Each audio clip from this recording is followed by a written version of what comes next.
9चा शून्यवा घात गुणिले 3चा शून्यवा घात बरोबर किती? हा घातांकाचा नियम आपल्या लक्षात आहे की कोणत्याही संख्येचा शून्यवा घात नेहमी काय असतो? 1 असतो. म्हणून मग आता आपण काय केलं? 9चा शून्यवा घात 1,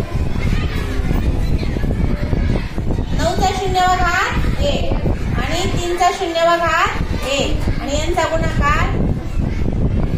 अजून दुसरा एक नियम आहे बघा की कोणत्याही संख्येचा जर घातांक समान असेल आणि पाया वेगळा असेल तर काय करतात? पायाचा गुणाकार करता कंसाचा तेवढा घात करतात. मग इथं 9 त्रिक 27, 27चा कितवा घात झाला?